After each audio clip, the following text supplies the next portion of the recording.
Good evening, baseball fans. It is Friday. I almost said Sunday. It's not Sunday. It is Friday. It is Friday, December 22nd. And this is episode 4003. It is not 4003. I don't even know what episode. Episode 50 of Bourbon and Baseball, All the Balls edition. I am Suzy. This is Kelsey. I say this is Kelsey like I don't know which way to point. That's over I there. never can point at anything on the screen. I'm like, I don't know You where I'm over supposed there, to be you're over pointing at. there. Yeah, don't know. So it's a very professional setup that we have here. Anyways, before we get started, I should probably give you the warning. This is a rated R podcast for all of the adult content, not that adult content. Don't get it twisted. Don't get it twisted, people. Not that adult content. Lots of 4-letter words and inappropriate adult humor, and drinking. I've got my drink tonight. Just Me too. what do you have? Oh, you see, you're an adult and you have wine. I don't I have just wine. have What do you have? a nice Pinot Noir. Oh, okay. I'm gonna nod my head and say, oh, okay. I know what that is. I don't know what that is. It's What is some sort of wine. yours? Mine is a Jack Daniel's Down Home Punch. Okay. Yeah. Ooh, I think I had one of those before that was like a bourbon and peach thing. What kind of liquor is actually in that?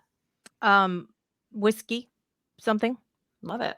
Yeah. I assume it's whiskey since, Jack Daniel's. Yeah, looks But fast. but you know what? They could just be fucking with me and just be like, it's vodka, Jack Daniel's vodka. I don't know. Tastes mostly like punch, and that's what's important. Yeah, it's what I affectionately call bitch beer. So Love it. I like that term. It works. Yeah, so that's what I'm working with here. Yeah, crack open and let's go. Let's go. So we're gonna talk about all of the things. All of the things, not all the things, because we omitted some of our things because there's lots of other more important things to talk about. But we're gonna start with our 40-man find. And Kelsey, can I just say that I still have to remind myself that it's called the 40-man find and not Diamond Daddies, like I initially had it in my head. That was your initial, suggestion. It's a whole other list. That really goes along with our calendar idea for Skip Schumacher and Gabe Kepler. So they can take that name and run with it. For sure. Did you see me almost die because I tried to lean on this and the arm wasn't there? For the audio only listeners, just know that you did not witness me almost die and try and lean on a armrest that was not there. She's like one sip in to her Jack Daniels too. I can't even blame it on that. It's just where to go from here. That I'm just super clumsy. Anyways, so 40-man find typically is a guy that is on our 40-man roster. I say our, like I'm on the team. Any of the 40-man rosters of the teams that we talk about, that just kind of seems like a cool guy that maybe is not a starter or is maybe new to the team. Just guys that we would probably, I don't know, maybe kind of cool, want to hang out with, grab a drink, and chat some ball. And we went loser to first. That's the ranking in which we did it. So we've already covered the Rockies and the Royals and the Nats. And now this week we're going to cover the Chicago White Sox for the AL and the Cardinals for the NL. Because the White Sox and the Cardinals ended about the same place last season, had a similar year on the books. Yeah. So if this is your first time tuning in, I have the NL. I'm dumb. I have the NL. I have the National League. And Kelsey has the American League, basically just so that we can learn more about the guys from the other leagues, because I pretty much have a handle on not all of the American League, but like most of the American League. And so, this was a chance for me to learn about the NL guys and vice versa with Kelsey. So Kels, you had the White Sox, and who did you choose for your White Sox 40-man find? Well, I couldn't help myself, Suzy. I do like the idea that we are learning more about players that we ourselves are maybe not super familiar with. But this week, I had to highlight this guy, even though I am familiar with him, because I think a lot of other fan bases might not be. And he's going to be playing on a new team with the White Sox this coming season. And regardless of how he shows up on the field, I think there's a lot to know about him and appreciate about him, even from what he's done both on and off the field thus far. So there are many famous alumni of Illinois State University, from Jane Lynch to Sean Hayes to yours truly, Lori Metcalf, John Malkovich, just to name a few. Right. But the one that we're going to talk about today is the one who has the baseball hitting facility at Illinois State named after him, and that would be Mr. Paul Sterling DeJong. PaulDeJong, now of the Chicago White Sox. So I had to pick him as one of the few that we know for sure also is going to definitely be playing with the White Sox next year at this point, right? Gotta be safe there. And before we get into his journey on the field, I want to tell you a little bit about PaulDeJong off the field, because we all know that the White Sox are in great need of a culture shift, and they could not have found a better guy to be a part of that, and to just quietly and humbly lead by example than one Paulie D. So Paul was born in Florida, but he grew up primarily in the very northwest tip of Illinois, in Antioch, Illinois, where his family moved when he was 11. And he actually grew up as an Atlanta Braves fan, but I guess like where he grew up in Florida, probably pretty close to Georgia. Yeah, that makes sense. Yeah. Well, that works. Anyway, he graduated with a degree in biochemistry with a pre-med emphasis from Illinois State. Oh, yeah. So he's a smart motherfucker, is what we're saying. Okay. And he's also an avid lover of classical music. So he's been very active in philanthropic efforts for the Palm Beach Symphony over the years, which I'm assuming he, got involved with because he spent a lot of time down in Palm Beach with the low A team for the Cardinals is there, and then pretty close to spring training activities and all the training facilities down there as well. In August of 2019, Paulie D hit his 22nd home run of the season off of Brewers reliever Devin Williams. And I bring this up now because it's a fun fact about one of his many charitable efforts. In this home run, he hit the ball into the M in Big Mac Land. Not sure how familiar you are with Busch Stadium, but into the upper deck there. He hit the M in Big Mac Land, cracked it open, knocked the light out of it. And he decided to buy the M by donating $22,000 for his 22nd home run to Ronald McDonald House and to Cardinals Care. So he is now the proud owner of that broken letter M. It's really hard to keep track of Paul's other charity work because it seems like every day he's not playing baseball, he is out in the community, but he's also never making a show of it. So from planting trees in the Forest Park area of St. Louis and donating the money to purchase all those trees and upkeep that area, to local food banks where he was literally serving meals to those in need in the St. Louis community the day he was traded to the Blue Jays. That's where he was. Can you imagine knowing, he knew at that point he's on the trading block. Who knows what fate lies ahead, but some big change is coming, and there he is still serving his community. So he's not just a guy who throws money at causes, but he actually shows up and does the work and wants to be a part of it, which I think is really cool. So yeah, regardless of anything else, here's what I want you to know about this man. He has a biochemistry degree. He plans to attend medical school if pro ball didn't play out. Not a bad backup plan. Right. But it did. So he has made multi-millions of dollars playing Major League Baseball. And he is an incredible, charitable, humble, and gracious person. So Paulie D was drafted by the Cardinals in 2015 in the 4th round. He made his big league debut in 2017, where he hit a home run in the first swing of his major league career. Pretty cool. How do you top that?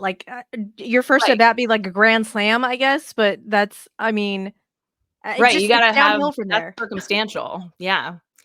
I think he was one of only 9 Cardinal players to do that, to have a home run in his first at bat, but on the literal first swing. That's crazy. He was actually runner up. I think a lot of people don't realize this, but he was runner up to Cody Bellinger for NL Rookie of the Year that season in 2017. Oh, okay. Yeah, he slashed 285, 325, 532 with 65 RBIs and 25 home runs. And only one Albert Pujols actually had more home runs on the Cardinals as a rookie than PaulDeJong.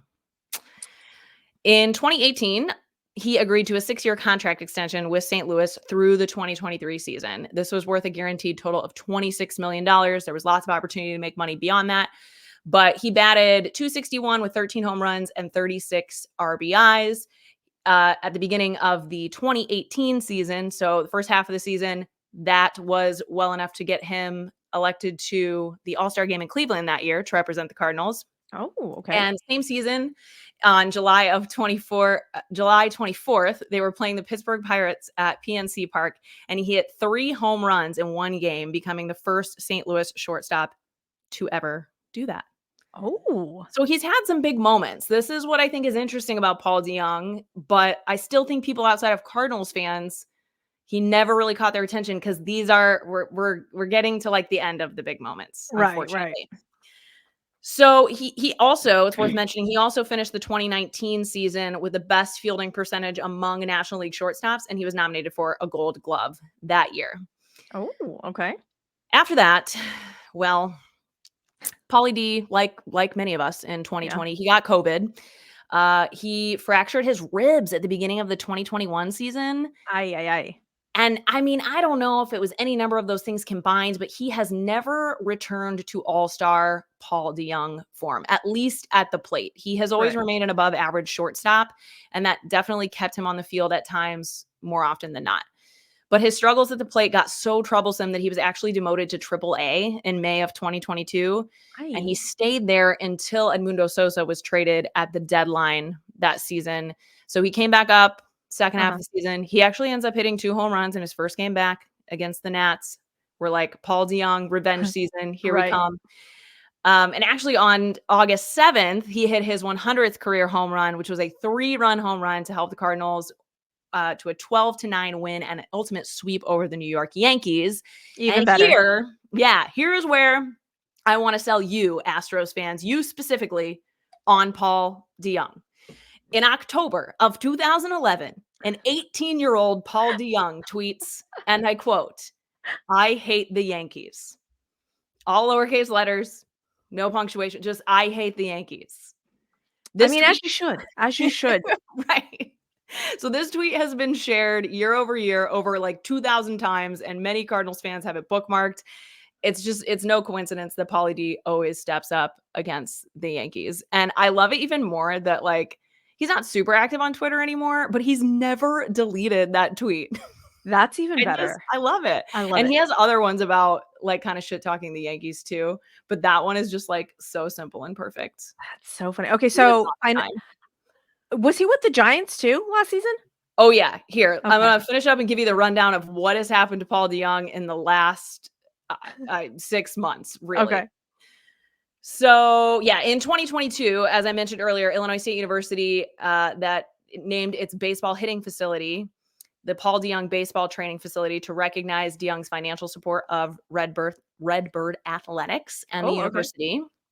And while he started 2023 on the IL, he did make his season debut in April with the Cardinals, still against the Mariners.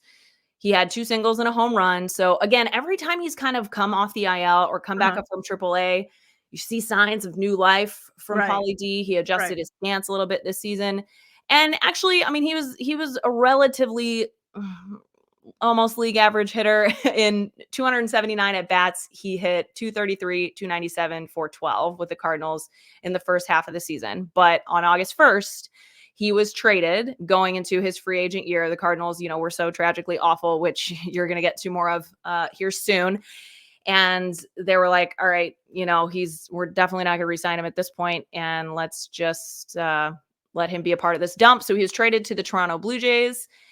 And he played 13 games, only 13 unlucky games for Toronto. He was 3 for 44 with 1 RBI in that time. So they gave him such a warm welcome too. And really, I mean, he filled a hole for them because it was when Bo Bichette was like on and off the injured list. But when Bo Bichette came back a couple weeks later, DeJong was DFA'd and he was ultimately released by the end of August. Then the Giants come in August 22nd. Bam, baby. Pick up PaulDeJong. signed him to a major league contract. He makes his debut on August 23rd.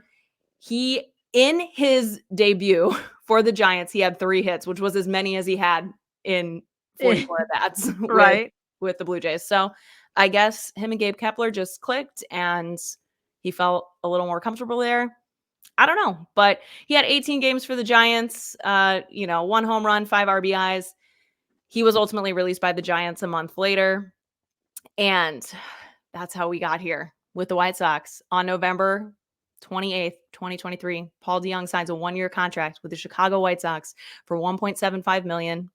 He does have incentives that can increase the contract by $250K when certain criteria are met. So I'm just glad to see him. You knew he was going to get an opportunity with a team, but I think with a team in the state that the White Sox is in, he has an opportunity not only to, get a little more grounded, have everyday playing time. I mean, he's going to be their starting shortstop. He just is. And like I said, he is elite defensively. There's nothing to be concerned about there. And hopefully he just has a fresh start, gets some consistency, but he is a guy to root for. Like, Cardinals fans have given him such a hard time since he fell from that 2019 season. And when you think about the type of person that he is and the way that he's handled it, like, this guy has already made like over $30 million playing baseball and he could go be a doctor. Okay. But I can't get over it. I'm like, trash talk somebody else, not this guy. You're like, come on, guys, come on. What So are we doing as much as I root for Tim Anderson as well, I really feel like PaulDeJong is like the anti-Tim Anderson, and he's going to have the opposite kind of persona and presence that Tim Anderson did at that position for the White Sox. So no fisticuffs with Jose Ramirez is what you're saying? No, definitely not. He would be maybe one of the last few on my list of guys to throw fists in the major leagues. So yeah, I feel pretty confident about that for him at the very least, and hopefully things pick up for him and he has a great 2024. PaulDeJong, don't sleep on him. Don't sleep on him. That's awesome. Okay, so I do have to say, guys, if you have tuned into our YouTubes at all, you will notice that maybe a new direction, a new background, a cat on my lap. Do you see her? She's audio only people. You're gonna have to go look and see. She's real cute. She's worth the YouTube channel. Anyhow, so but my dear lovely husband spent hours and hours of time like changing up my background and changing up all of the things for the room. But now, that hurts, tiny cat. I'm just staring at Kelsey like while she's talking to me, but you really can't tell. And it's just throwing me off. And so I'm like, I don't even know what to do here. So anyhow, she is looking at me, I promise. I'm like, I promise I'm looking at, like, I'm making eye contact with Kelsey, but like the way that the camera is, you can't really tell. So we'll work on that. But regardless, anyway, so side note, is PaulDeJong's mom on Twitter? She is a real good Twitter follow. Yes. Okay. She's excellent. She engages with fans a ton. And yeah, she posts. He doesn't post a lot about himself, but she posts a lot of good pictures of him, especially with the charitable work that they do together. So gotcha. Yeah. Okay. Andrea. I'm like, shout out. Did I remember seeing something about I'm like, I want to say that it was him, but there's a lot of baseball players, and yes, maybe I had and Jack Flaherty's mom are also very active on Twitter, and yeah, they're really fun to follow and provide lovely, wholesome content for us to follow along with. Gotcha. Okay, so don't sleep on PaulDeJong on the White Sox, guys. Side note: Tim Anderson to the Angels. Book it. Yeah, when's that going to happen? Artie, wake up, Artie. We're gonna. I'm actually going on an Angels podcast after this. And so I will have to remind myself to say, hey, this is what's going to happen. Anyways. Got a lot of so my guy, I had a hard time picking a person. There's a lot of good ones. There's so many. And I was like, okay, do I stay true to the Asian? Do I pick Tommy Edman? Do I go Lars Nootbaar with like the pepper grinder and all of the inappropriate comments that I can make about that? or do I pick maybe a lesser known guy? And I was like, okay, fine, lesser known guy it is. Even though Tommy Edman like had the cutest freaking baby. I say Tommy Edman, like Kirsten. Yes, his wife Kristen. Yeah, had the freaking cutest baby. I'm sorry, Asian babies are the most fucking cutest baby ever. So it's a fact. It's a fact. So sorry. Don't get offended. You'll hear enough about Tommy Edman on this podcast without us featuring him, though. I recently declared I had to pick a favorite current player, and I picked him. So is it Tommy? Oh, like I've committed to that now. I said it. So I gotta like roll with it for a while. Okay. Yeah. I'll remind you of that fact. But I absolutely love Tommy Edman. I mean, like mainly because he's half Korean. But yeah. So, but I didn't pick Tommy Edman. I didn't. Who did you pick? I'm dying to know. Roll call. That's not a roll call. Drum roll. DylanCarlson. Oh, DC3. Yes. Good one. So, funny enough though, you know, your guy was a finalist for Rookie of the Year in 2017. My guy, finalist for Rookie of the Year. Not in 2017, obviously. I want to say it was in 2021. So I'll have to look back at my notes on that. Because I had to old school write my notes down.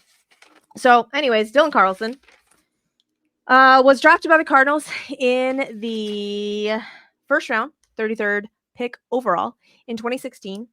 And by 2019, he represented the Cardinals in the Futures game, along with Nolan Gorman. Which was also, I thought that was another one that I was like, do I pick Nolan Gorman? I'm a huge Norm fan. Yeah. So, but he debuted COVID year, August 15th, 2020. He debuted, and then he hit his first home run August 23rd off of a no-name reliever named Nate Jones of the Reds. And I thought I was plugged into like most of all of the relievers. Have not a clue who Nate Jones is of the Reds. Like you could put a gun to my head and like, nope, sorry, I can't give you any sort of description of Nate Jones. So anyways, I was like, okay, cool. Don't know ball. Love it. Anyhow, so that was, in 2020, hit the COVID year, obviously shortened, but in 2021, he was the center fielder after Harrison Bader got hurt. Yes. Now you may remember Harrison Bader. You're like, wait a minute, Harrison Bader, he was on the Yankees. Yeah, but before that, he had lovely locks and he was on the Cardinals. So, in 21, he took over center field, and then when Harrison Bader returned, he moved over to right field, and then April 17th of 2021, he hit his first grand slam off of Zach Pop of the Miami Marlins in Lone Depot Park. So, good on you over there. Fun fact, in 2021, he was the National League Rookie of the Year finalist along with Jonathan India and Trevor Rogers. So sorry, Jonathan India. How far you fallen off?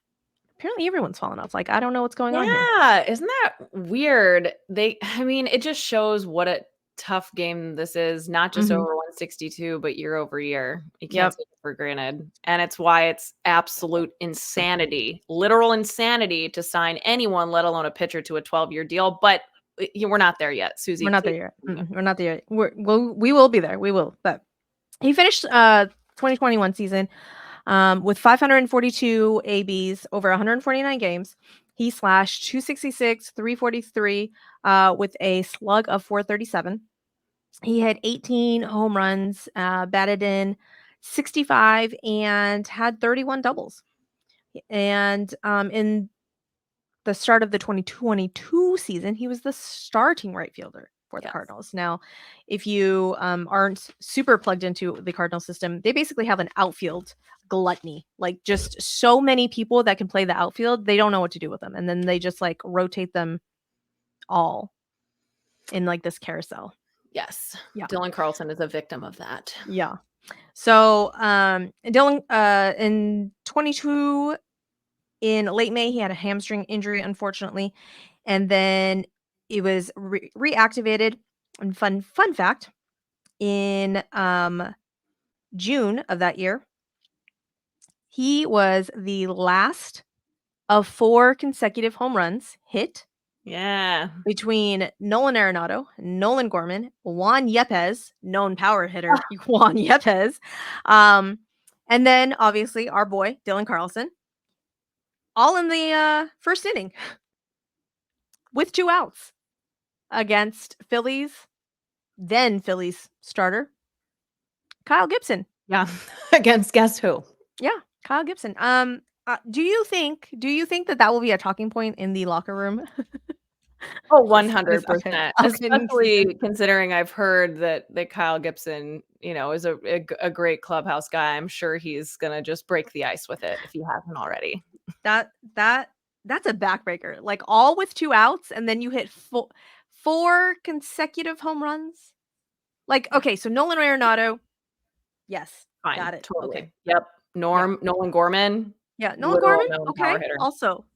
But then, like, Juan Yepez?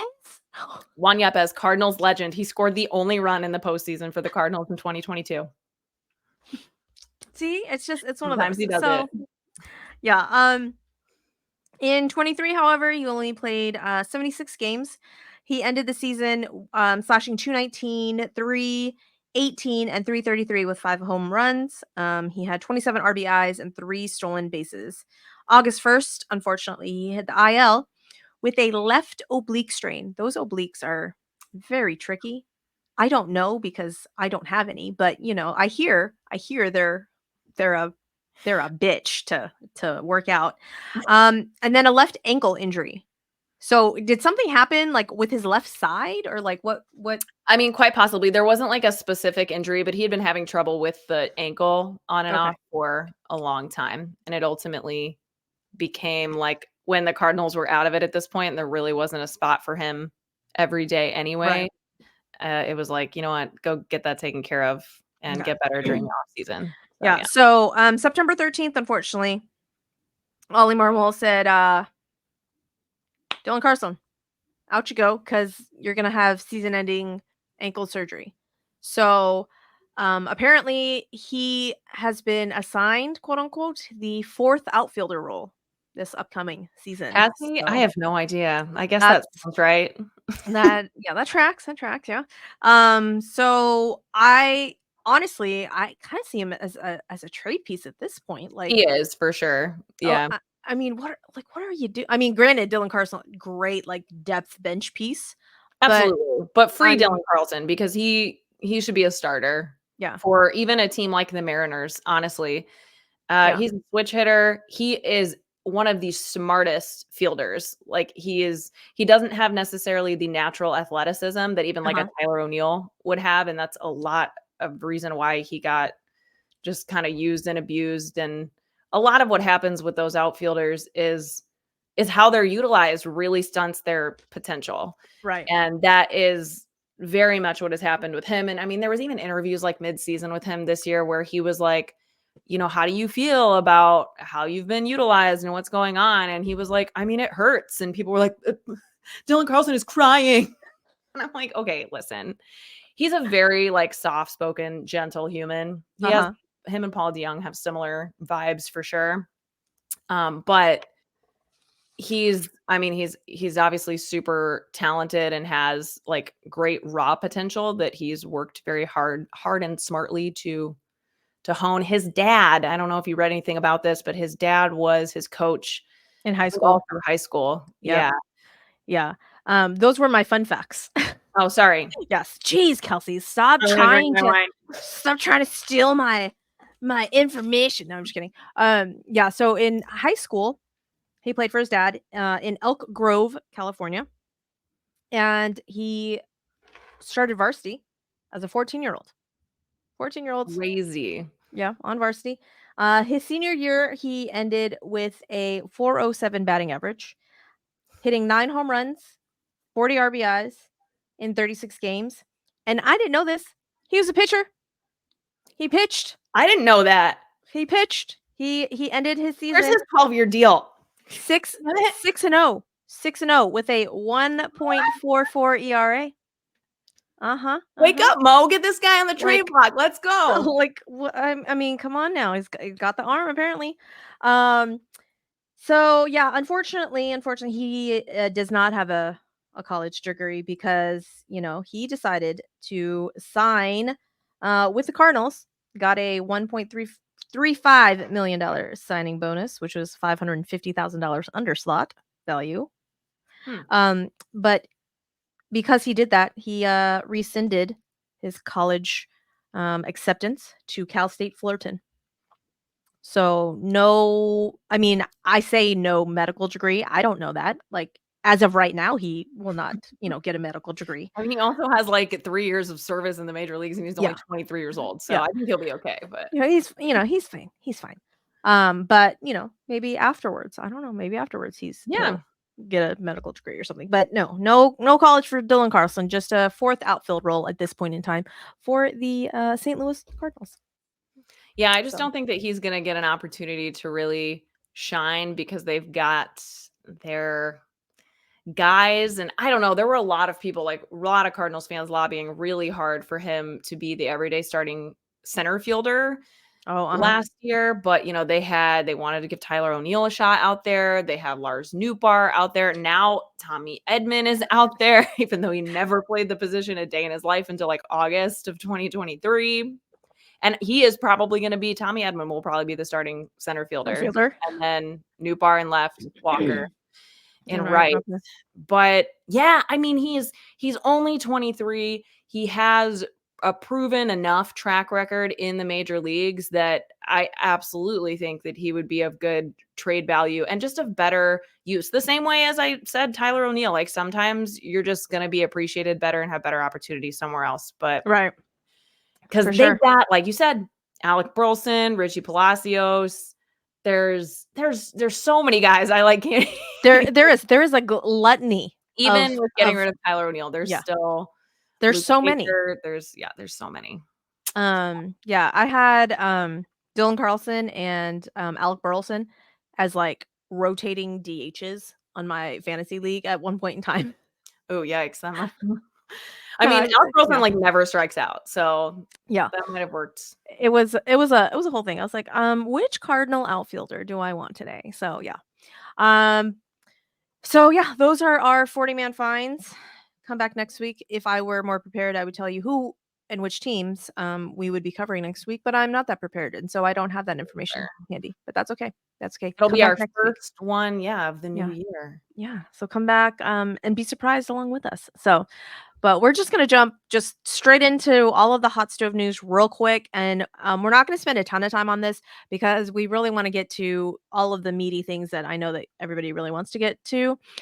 So again, we're not going to spend too much time on this. And there's been a lot of hot stove moves that we omitted. So we're just going to name the big ones. Okay. So Braves released left-handed infielder DH Matt Carpenter. Obviously, we all knew that was going to happen. Poor Matt Carpenter. Matt Carp. One thing of note, though, since the Braves released him, basically DFA'd him, any other major league team can pick him up and just pay him the minimum salary of like $720,000. Yeah, because the Braves have to pick up $4 million of his contract, and the Padres have to pick up the remaining 1.5. So, I mean, someone's got to take a chance on him. I mean, veteran leadership. Carpenter, he's going to get paid either way, and that's important. So, Cincinnati Reds, I don't know. I think even like Mariners, even D-backs. Like I'm really still pulling for Jorge Soler to be like that power bat for the D-backs. Yeah, D-backs. Obviously, he's going to be a lot more consistent than maybe a Matty Carp, but I mean, he's still got it, man, and you cannot beat his presence. No, cannot be that presence. And then at some point in time that he had that magical like run with the Yankees when he came back. I mean, for his slash line for that 2022 season, I think he ended up slugging like over 700, like 727. I think his slash lines were 305, 412, and 727. a 727 slug. I'm like, I'm sorry, wait, what? Yeah. So Matt Carpenter. that, that 22 Yankee season is somewhere deep down in there. So I just want to say that I, when the Braves posted this, I retweeted it and I said in all caps, "Wake up, Mo," which is like the Cardinals fan base's favorite thing to say, right to John Mozeliak, the president of baseball ops. And let me just say, I've never used that phrase seriously in my life. It's not really my ammo, but I got berated by middle-aged men for the next like 3 days because they thought I was serious that the Cardinals should re-sign Matt Carpenter. So anyway, 1-day contract to retire as a Cardinal. I'd be totally down for it. Otherwise, I'm never using the phrase "wake up, Mo" seriously. Ever. But you're like, oh, I'm sorry. Did I forget to use my sarcastic tone font? Like what? Yes, one person told me that I shouldn't be allowed to watch baseball if I felt that way. So I've had my baseball watching license revoked, Suzy. Which at this point, I might be okay with. If the men folk know that we can have witchcraft, it's okay. Anyways, Anyway, but yeah, we can't go too deep down that rabbit hole. Yeah. Oh, you hear me? Yeah. Well, we'll talk about the Mets though. We'll talk about the Mets, and they picked up right-handed relief pitcher Yohan Ramirez from the White Sox, who got DFA'd last week. They also picked up right-handed pitcher Adrian Hauser and outfielder Tyrone Taylor from the Brewers. Like, are they doing it? Are the Brewers gonna just implode on themselves? Let's see. I think they have to at this point. Like, they've got to trade Corbin Burns, right? They've got to. I'm just waiting for it. Not that I want that for the Brewers. I mean, I should. I don't like have a disdain towards the Brewers. It's really weird, right? Because the Brewers are obviously in the division the same as the Cubs are, and there have been more successful overall, at least more recently, than the Cubs. But I still am just way less threatened by them. I'm way less upset to see them do well. So yeah. I don't wish anything bad against the Brewers.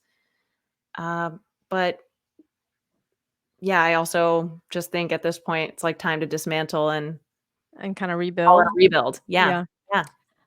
Yeah, I don't know. Corbin Burns, Willie Adames, I mean Yelly, like I think Devin Williams could get you a big haul. I paid for Devin Williams, NB. Yeah. Brewers babes are gonna listen to this and just shake their fists at us. I'm so sorry, Lisa and Aaron. We still love you. We love you. Yeah, we love you. Yeah. Anyhow, but yeah, so the Mets picked them up, and in return, they received Coleman Crow, minor league pitcher, I believe. It's a great name. We'll see how that turns out. The Giants, poor Giants. They're the semi pretty girl that apparently nobody picks. They're like literally the girl that like can't even get picked to be a bridesmaid at this point. Yeah, she's like, me over here. What? I'll do it. Never a bride, never even a bridesmaid. You don't want me either. I don't know. So I don't know. Apparently the Giants are like, sorry, y'all. But they picked up a right-handed relief pitcher, Devin Sweet, off of waivers from the Athletics. They also signed catcher Tom Murphy, so they have a backup to Pat Bailey now. So, yay for you. Maybe. You're jealous. I don't know how you guys feel about that, Giants. Also, my computer screen is going crazy, and I am just now finally getting my arrow to where it needs to be to get the scrolly thing. So, if you saw the mild panic in my eyes, that's why. Yeah, so they signed catcher Tom Murphy for 2 years, $8.25 million. They picked up outfielder TJ Hopkins from the Reds. And it'll be interesting to see what happens over there. They have a left-handed hitting lineup that's very heavy, like left-handers. Oh, and yeah, so it'll be interesting to see who is where now, because they have Michael Conforto and Mike Yastrzemski in the corners. Obviously, they're big signing. They did. Someone actually did pick them at some point in time.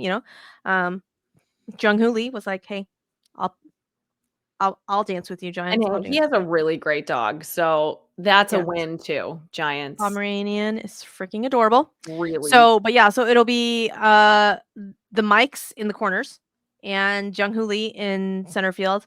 But TJ can play all 3 positions. So he's at like 4th outfield depth, kind of rotating in and out. They also have like Mitch Haniger also out there. So I think he's going to slot into the DH role. I don't know, but yeah, he DH'd most of the time last season, I think. Yeah. So we'll see what happens over there for the Giants. The Pirates sign left-handed pitcher MartinPerez, excuse me, 1 year, $8 million. This one really kind of surprised me because I was about to say the Rays, good night. The Rangers need starting pitching, but like I guess they're happy with what they're gonna roll with. So they said, right, and he started a number of games for the Rangers last year, right? Yes. He would have been a great slot in for that first half again. Yep. But then like fell off, and he got put into the bullpen after they signed Jay Money and Max Scherzer. But I'm really surprised that they didn't work something out with him. But I guess the Pirates needed someone to back up Mitch Keller. They also he's gonna be that like depth piece with Marco Gonzalez. So we'll see what the Pirates, because the Pirates are brewing over there, and Kels, we definitely need some sort of like Andrew McCutchen something or another. Oh yeah, we do. Yeah, we're gonna be looking through. Send us your Andrew McCutchen merch suggestions because we're committed to. I am also committed to Lourdes Gurriel Jr. merch now that he has signed with the Diamondbacks for the foreseeable future. But we want to get matching Andrew McCutchen merch. So tell us, there's a lot of good brands, a lot of good stuff out there. What do we link need? us? We're big Kutch fans over here. Drop us the links. Also, can I just say that I freaking love that Kutch loves it in Pittsburgh? Yes. Like that makes me so happy. That makes me so happy. So obviously, like veteran presence. Last season, obviously he's going to be the DH. Unfortunately, last season he tore his Achilles. Yeah. And like before he could hit his 300th home run, like he stopped at 299. Literally like, 299. Oh, no. So it'll be really fun to see that team this season. So I'm excited about that. Padres signed somebody. They signed a closer. Somebody I wanted the Cardinals to sign, but of course they did. Yeah. They signed a closer. They signed closer Yuki Matsui from the NPB. Has a sub-2 ERA. And when I say sub-2, I mean he had a 1.42 ERA, Kels. Is that good? Sub-2. Is that I think that's good. I'm not sure because I don't know ball, but yeah. He had a 36.4% strikeout rate over 152 innings. So all the Japanese peoples, come on over. Just play all of the balls. I think he's somebody who would have been getting a lot more media attention had there not been 2 other Japanese players taking up the majority of that narrative. But yeah, he is an exciting player to watch for sure. I'll be keeping an eye out on that, especially since obviously the Padres are losing Josh Hader. I say losing, like we don't know. Maybe the Padres will resign Josh Hader. I don't think they will. I think he's Matsui is probably a better fit, better and wiser investment for where they are at currently. Yes. Yeah. So we're going to hit on these rule changes, guys. I'm so mad about these rule changes. I'm going to drink. I'm so mad about these rule changes. So the MLBPA apparently proposed these changes, and all of the players that sat on the MLBPA panels were like, no, thank you. We don't want to. MLB proposed them to the players, and the players were like, yeah, but why? Yeah, we don't want that. No, thank you. How about I don't know, if you want to increase likability of the game, if you want to increase participation views, I don't know. How about we end up in blackouts? Yeah, could that be a thing? More accessible. Can that be a thing? No, you want to reduce the pitch clock again? Yeah, that's your again, and a few more ads.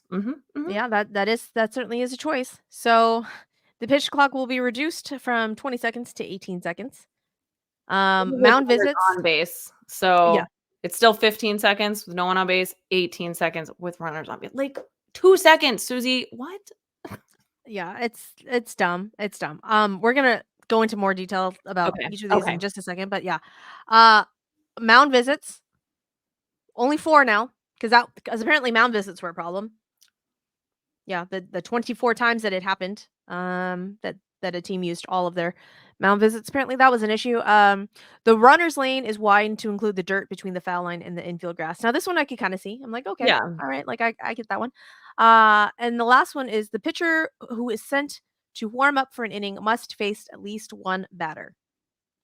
Was this such an issue that we needed to create a new rule for it? I'm confused about what this rule is. So apparently this happened, quote unquote.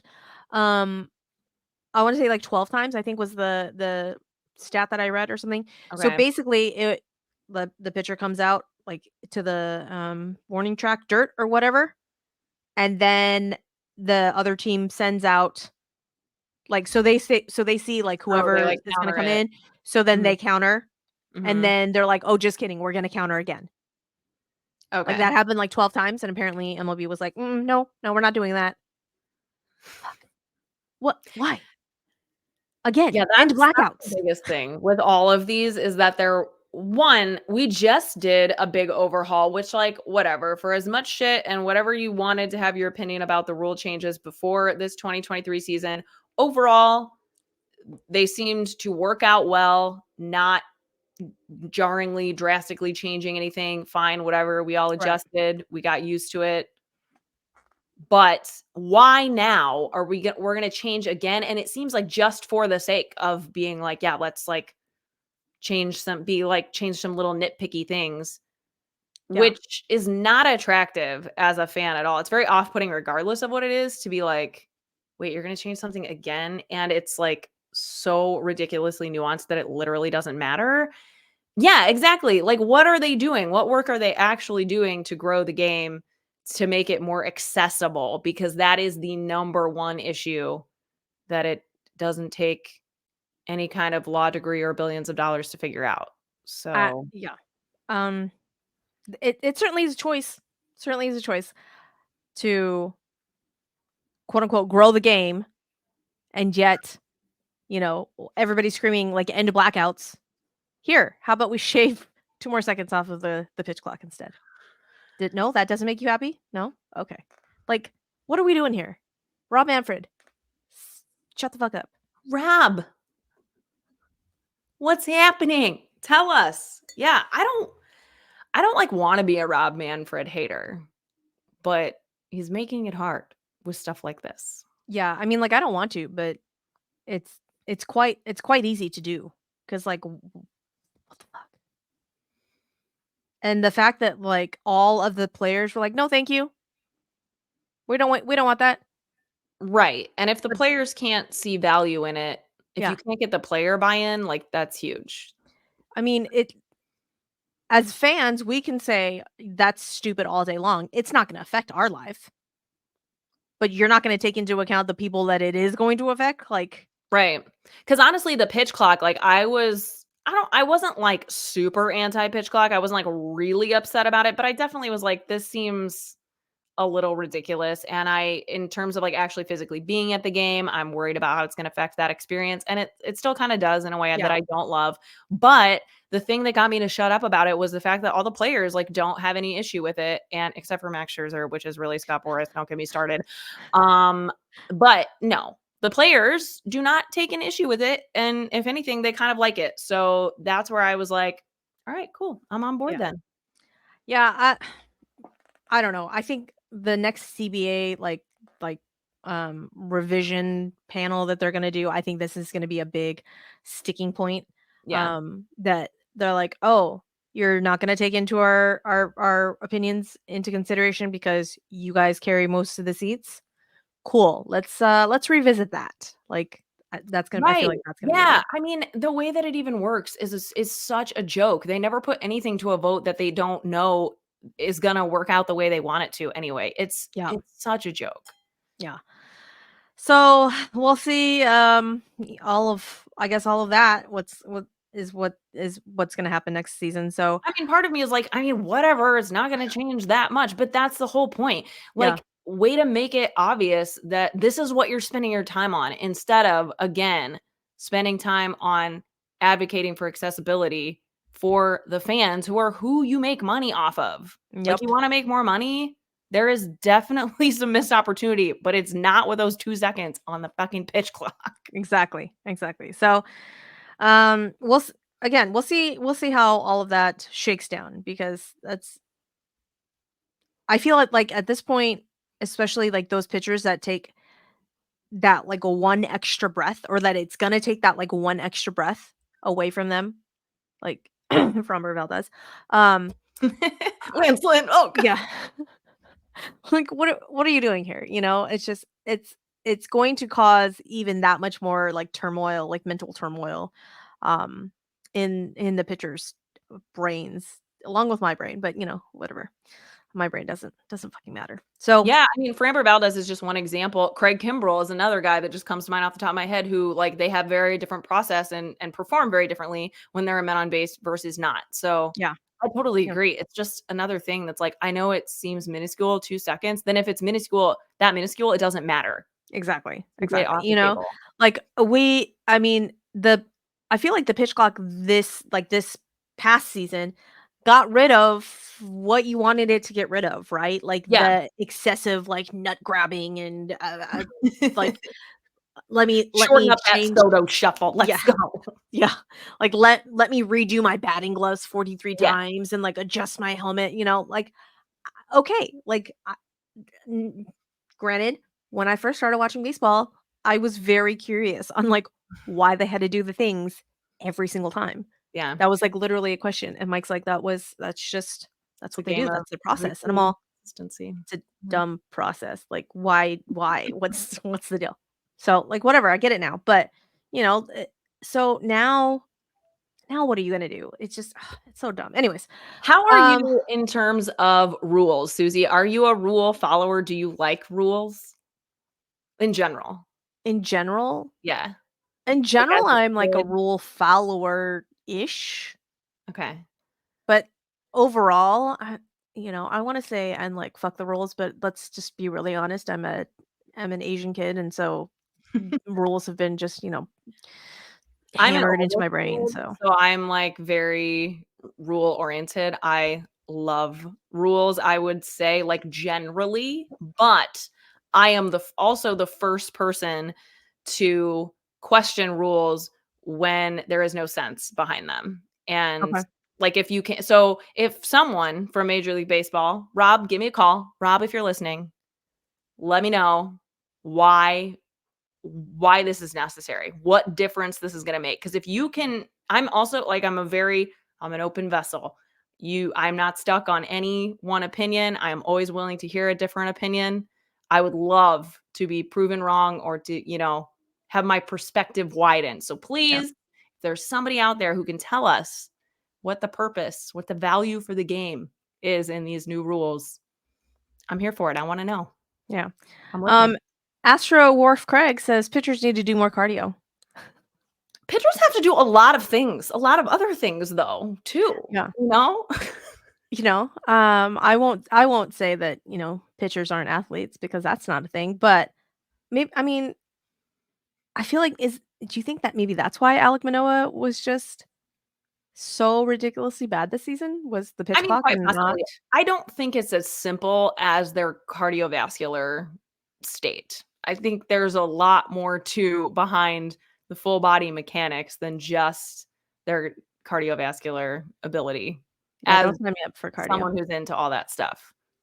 Yeah, don't sign me up for cardio. Don't do that. I know, no, thank you. I I did don't. cardio today and I'm really proud of myself because I do not like it.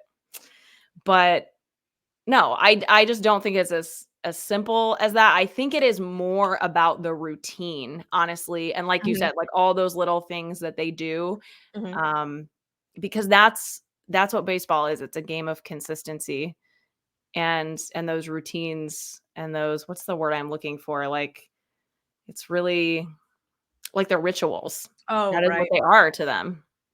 And I think to have to change something that you have been doing, and think some of them have probably been doing it similarly since they were like 12, 13 years old. Yeah. So to have to change anything like that can throw you off in a way that it's really hard to understand if, if you're not familiar with everything that goes behind that movement and the execution of that in your body. So I could see where just the timing and having to change every little thing that they're doing is just as much a part of it as their heart rate. Yeah. We'll see. One person who we'll see how this all affects them, along with all of the other things coming into a brand new league, will do is Yamamoto. Did he sign anywhere yet? No, I don't think he did. I mean, I guess we'll have to wait till after Christmas. Yeah. All right. Good. Fucking Dodgers. Yeah, unfortunately, if you did not pick up on our sarcastic tone, the Yoshinobu Yamamoto signed for 12 years and $375 million. 325. Yes. Don't ask me why I know that off the top of my head. I'm just and watched way too much content on this. It's this is just balls, just so insane to me that they gave a 12-year contract to a pitcher. Now, granted, he is 25 years old. So, from that angle, like, okay, I get it. And he is a 3-time he's won like the Japanese equivalent of the Cy Young. Cy Young, Kawamura, there we go. However, it's not like our Cy Young, like every year someone wins the Cy Young. Over there, if you are not like exceptional, if there's not any pitchers that are like exceptional, no one wins. No one wins it. So you gotta be a straight up badass motherfucker in order to like win the Kawamura. And he has won it 3 different times. Japanese kids aren't getting any participation trophies, huh? Oh no. I don't know if you know this, but the Japanese are of the Asian culture, and they don't give a fuck about participation trophies over there. No. If you're they epitomized if you ain't first, you're last. Okay, like that came from the Asians, not Ricky Bobby and Talladega Nights. No.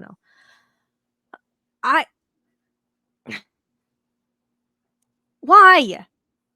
I mean, I know why. There's a lot of things. There's like a lot to unpack here. There's too many things I dislike about it that I like don't know where to start. The 12 years is a good place to start. Yeah. It's the longest contract. It's the largest contract. He beat Garrett Cole's longest contract or largest contract by $1 million. So like that's definitely something Joel Wolf was going in for the kill for, and he got it. Right. Great. But yeah, I mean, I totally agree. I have been as impressed and following Yamamoto as anybody, but the fact that he would get more money than someone who was as established as Garrett Cole already was in the league when he signed that deal, or like anyone at this point. I mean, you think as the other pitchers and especially the other pitchers who are free agents right now, to some extent, he's going to help them because now they have to get overpaid by the Mets or the Phillies or the Yankees or whoever. But it's still got to be kind of hard to swallow and just know that there's so much else at play there that ultimately led to that decision. And I don't know. I kind of had to get over this after last year with all of the shortstops getting these 10 and 12-year deals of like, clearly he's not going to pitch. He's certainly not going to pitch like an ace. He's probably not going to pitch at all in year 12 of that deal. Like if we're being real, Right. But can you even think of anyone in recent times in this century, like in the 2000s, who has been an ace or even been successful, like a top 20 starting pitcher in the league for like 5+ years in a row?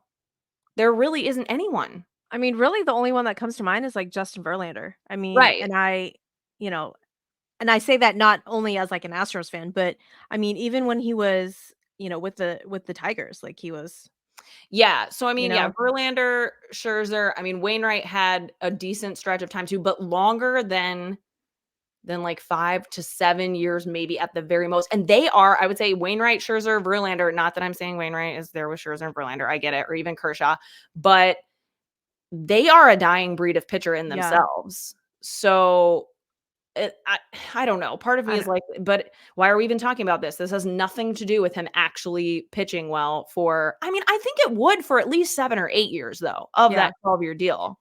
Yeah, well, again, it's gonna be really interesting to see what happens this in this season. First Yeah. off, because they pitch in the NPB, one, it's a different ball. Oh, I don't think Completely. I knew that. Yeah, it's a different ball. It is slightly smaller. And by slightly, I mean like centimeters smaller. But Mhm. the seams are totally different as well. Okay. Um, Also they pitch every 6 days, not every I 5. Yeah. And And there are so certain pitchers that come over here that have stayed that way, right? I think Yu Darvish is one of them that, like, he still starts yeah, almost and regularly every 6th day. and I mean Shohei, but then obviously because unicorn. But that was one of Kodai Senga's like big Mm. sticking points was, that's why he struggled because he was tired. Like he wasn't used to pitching every 5 days. So it'll be really interesting to see if Yamamoto can overcome all of that, I guess.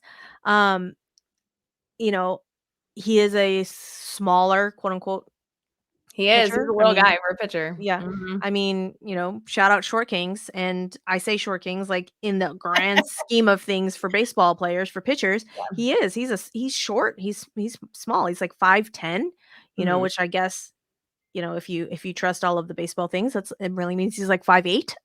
Like, Right. so the picture of him standing next to um Shohei is just kind of cracks me up because Yeah, it's you can like, tell. That's yeah, a good source there yeah, to see exactly what we're talking about.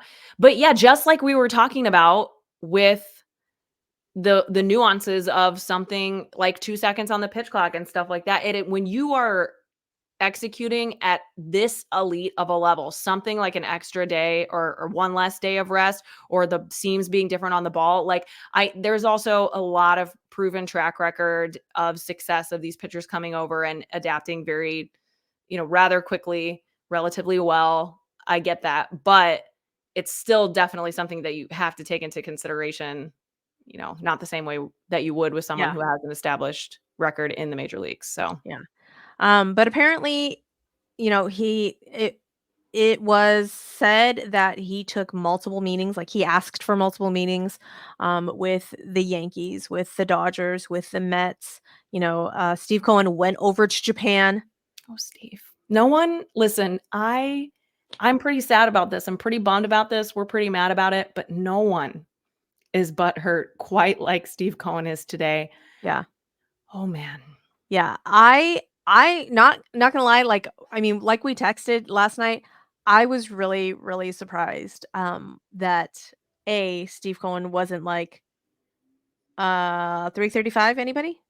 350? Like, what's it gonna take? Name your price. I mean, clearly Yamamoto didn't really want to pitch for the Mets, and he was Yeah. using them as leverage Yep. to max out with. I mean, Joel Wolf knew exactly what he was doing. I'm telling you that 325 was written on his war room wall. Like, this is what we're getting. And he went and did it. And I guess good for him. But yeah, no, he was playing Steve Cohen all the way. Oh, yeah. Because when you're the wealthiest owner in the league, there is absolutely this sense of like you should go out and be able to buy whichever player you want. And that's what I hate about Steve Cohen and what I hated about the Mets and why I will like now the Dodgers are my new Mets. But Yeah. I don't feel bad for Steve Cohen. Don't get me wrong. I never will. But man, I can only imagine like now he needs to go to therapy too, along with these Dodgers owners who just cannot put their fragile egos back together from the D-backs just stomping on it, snaking around them, squeezing all that ego out of them. And so they had to go out and spend all this money. Yeah. Yeah, they said, just kidding. We will not be swept again by a sub 90 win team. Because clearly spending over $1 billion in the offseason guarantees that you're going to win the division. Oh, wait. So that's part 2, I guess, that I really need to go off about this is the thing that makes me mad about teams like the Mets, the Dodgers, the Padres. I was like very anti-Padres last season is I hate the idea. Like it's this idea that there is a shortcut to the ring. There is a shortcut to winning anything. I mean, this goes for anything in life that you can like buy your way in. Right. And you can buy the ring. And in other sports, I think that applies a lot more, which is why salary caps are much more important in other sports. So I'm not here to say there needs to be a salary cap because I do not believe that that having the highest payroll, I mean, it is proven. It is not a surefire way to even get into the postseason. Hello, Yankees, Padres, Mets, 2023, let alone to win in the postseason. Dodgers, case in point. So part of me is like, that's where I think we need to articulate our annoyance a little bit more as fans. Cause like, I'm not annoyed thinking the Dodgers are going to be so much better. And like, we never have a chance to win. Ain't everybody screwed. They're a super team. No, I don't even think they're going to win the division every year that they have Shohei Ohtani and Yamamoto. Honestly, even half the years, they might not even win the division. I wouldn't be surprised. I am annoyed because I want to see the critical thinking. I want to see the team building. I want to see the athleticism and like the actual critical thinking have to happen. The team building behind the sport. Like that's what we love about it. And that's what's fun about watching it. Yep. And going out and just spending the most money. Like, yeah, they're going to make all of that money and way, way, way fucking more that they are spending just on these 2 guys, let alone all the other guys on their roster. That's why they're doing it. And I guess at the end of the day, does it matter if they win? No, because people are going to pay that much to come see these guys play anyway. Yeah. They basically have now just solidified the Japanese fan base. Like the Japanese fan base is like, now that they're not like, oh, so we have to figure out, are we going to be a Mets fan because of Kodai Senga, or are we going to be a Dodgers fan because of Shohei Ohtani and Yamamoto? Oh, and don't even get me started about like the Boston Red Sox. Like Boston Red Sox are even like an afterthought over here. Like, okay, but so the Dodgers are just like, okay, we have just now commandeered Japan, all of Japan. Come on, let's go. You know, like the streaming rights, all of the ad revenue, it's going to be fucking insane. But my question now is, how many World Series you know what I'm trying to say. Do the Dodgers have to win? Yeah. In order for these ridiculous fucking contracts to not matter. 2? 3? Yeah, I would say anything less than 2 is definitely. I mean, the thing is though, like that's what you would say, I guess, in terms of what? Because I know obviously the revenue that they can make in the postseason and as a World Series team is beyond vomit worthy, but like they are still it's worth the investment. Right. Is it worth it from a fan standpoint of people for like, is this about winning or is this about making money? It's about making money. And yes, winning sometimes makes you more money, but you don't necessarily have to win to make money. And that's what this is all about. They have found they're like, this is the actual loophole. You think we're looking for the loophole to win. No, we're just looking for the loophole to make more money. And that's way more guaranteed than getting into the playoffs over 162 and especially once you're in the playoffs in baseball. So I don't think the Dodgers are really that invested. Like their number one goal in that room together, the front office, is not to win. It is to make the most money. Of course it is. And you're kidding yourself if you think anything other than that. Yeah. And were you surprised that Yamamoto signed with the same team as Ohtani? Yes and no. A part of me thought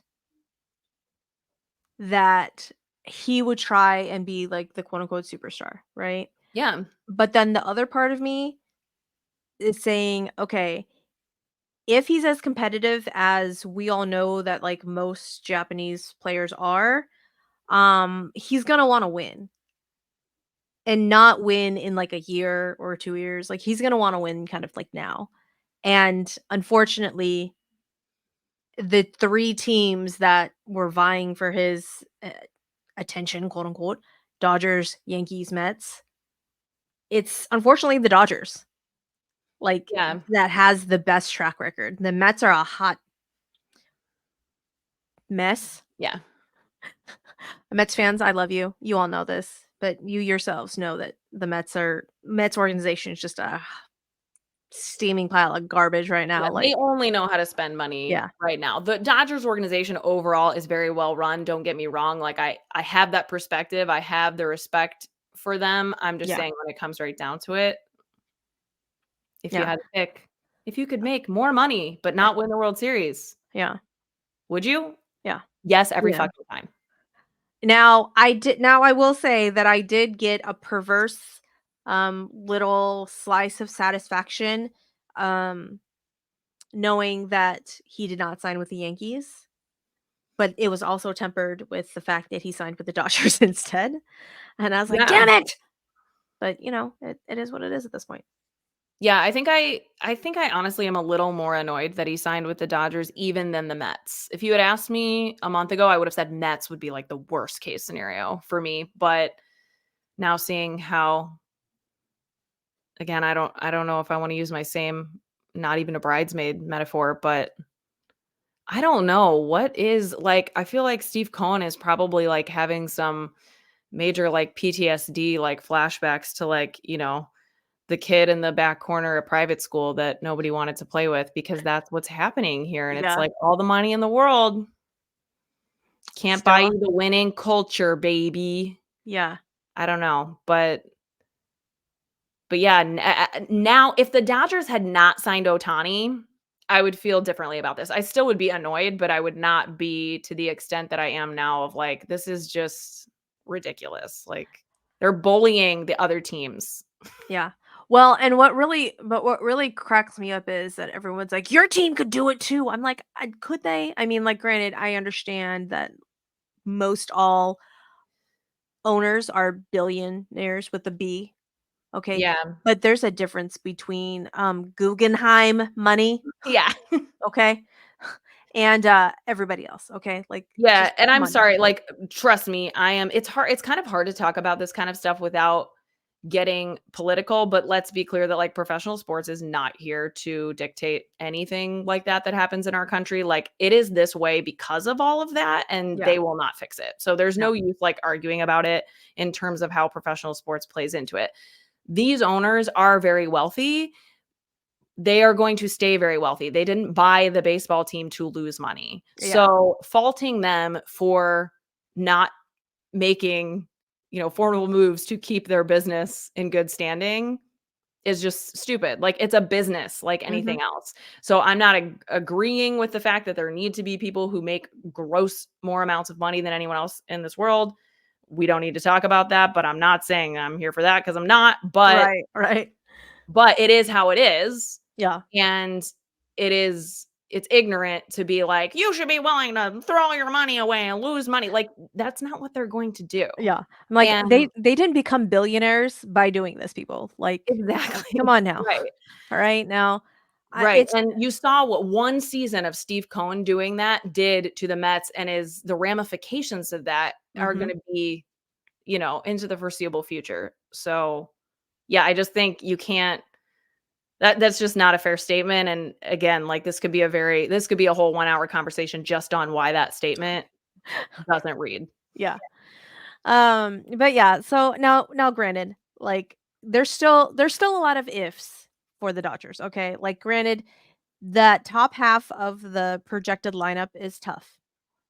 With the signing of Yamamoto and Tyler Glass now, their rotation is fortified a little bit more. However, don't get it twisted, guys. Like, there's still a lot of big ifs for this Dodgers team. Okay.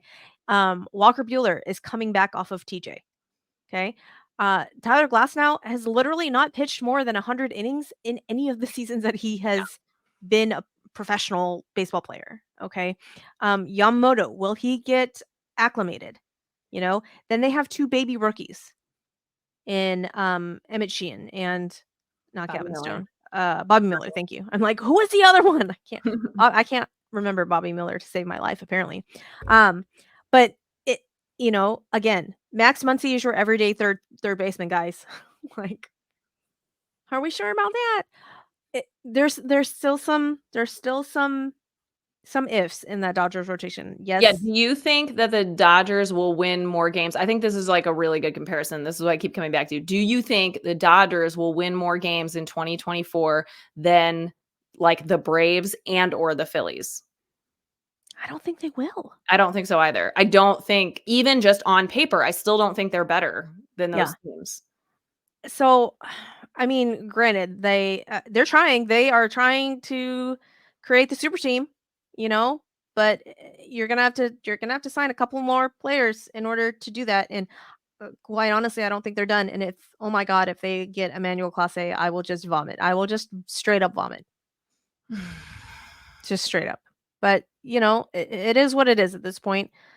But again, that fuck, that's baseball, guys. Like, that's literally no one in their right mind, except for that one guy who made like $60,000 on the bet of the Diamondbacks winning the NLCS last season. But nobody, literally nobody, had the Diamondbacks beating the Dodgers. Ever, right? And it happened. It happened. So again, it's baseball, and that's why we play 162. That's why we play best of 7 series, best of 5 series. Anyways, because things like this happen. So while yes, it's so sucky and annoying, and it's the Dodgers, don't lose hope. Don't lose hope, guys. Trust that they are more focused on I truly believe they are more focused on making money from all the other revenue streams that have nothing to do with how many games that they actually win. Yeah. That's what this is about, way more than it is about winning. And it takes a lot more than just spending the most money to put together a winning season, and the winningest season over 162. So yes, public service announcement. I am doubling down as a serious Diamondbacks fan. I hope you'll join me. And anybody who wants to hop on the bandwagon here. I mean, obviously I'm still a St. Louis Cardinals fan first. But you know that I'm here. Yeah, we are behind the Diamondbacks full force. And I really appreciate and look at what they are doing to better their team with a very respectable yet manageable payroll. They're doing the work that's interesting and fun to talk about and fun to see, that takes way more than just shelling out the most dough. And I'm way more impressed and interested in that. And Mike Hazen, he's not the president of operations. He is general manager. He has said that they are not done either yet. So, again, shout out Diamondbacks for literally breaking the souls and hearts of the Dodgers and making them go spend $1 billion with a B dollars on 2 players. I do think therapy is probably cheaper than that, but I mean, what do I know? I don't know. Some of those rich motherfuckers are pretty fucked. So maybe not. I don't know. That's true. It definitely would take a lot longer to get to the root cause. So, but with that, we are going to end the show. We are going to wish all of you and yours a Merry Christmas and Happy Holidays and all of the festivities, anything that you celebrate or don't celebrate. Not here to judge. However you want to celebrate this season. We wish you all of the goodness there. Kels, whose birthdays are you celebrating? I know that you've got holidays and stuff. Yeah, so besides Jesus's birthday, which I am celebrating on Christmas, right? My mother-in-law is turning 70 a couple days after Christmas, and then one of my cousins, Summer, her birthday is on December 29th, so we always kind of celebrate her birthday at Christmas too, which I feel bad about because she never gets a separate birthday, but she's used to it by now. Right. Well, fun. Okay, so again, we we wish you guys a very Merry Christmas and all of the Festivuses. I don't actually know when Festivus is. I don't do the Seinfeld thing, but Merry Festivus to any of you that celebrate. So be safe, yes, stay cozy if nothing else. Don't drink and drive, guys. Like, no, for real. So don't drink and drive. Okay, not like do that. please. Sit in your basement and drink. Yes, exactly. And with that, we are going to close the show. So, Kelsey, tell the people where they can find you. You can find me on the Twitter at KBirdTweets right here. You can find me on the Instagram at peace.love.baseball and on YouTube at KBirdTweets as well. And you get to one of those spots, you find the link tree, you find everything else for my weekly episodes of Peace, Love, and Baseball, my other podcast, Babes, and all the good stuff here for Bourbon and Baseball as well. Yeah. Suzy, where can they find you and us? You can find the show at Bourbon and B-Ball on Twitter. You can find the Instagram at Bourbon and Baseball Pod. I don't remember what the YouTube is, but if you're here, you're actually looking at it. So, what's that? But shout out to all of the Japanese listeners. I don't know where you came from or how you found us. Please let me know, because I am very, very curious. Because at some point, somehow, you guys have listened to enough episodes to get the show to ranked 18th overall baseball show in Japan. Like, I don't know how or why, but we're on a roll. You so much. Thank you so much. USA, hop on it. I don't know where y'all are at, but Japanese listeners, thank you so much. We appreciate that. So, if you've not left a 5-star review or given us a 5-star rating, there we go, 5-star rating, written review, we would love that. Or hit subscribe on the YouTubes, we would also appreciate that. So, any of those, do that in your spare time. Tell a friend if they like sassy, sarcastic remarks, and don't mind the word fuck. That's what this podcast is about. That. Yeah. So, with that, we will say goodnight and yay, baseball! Hooray! End stream.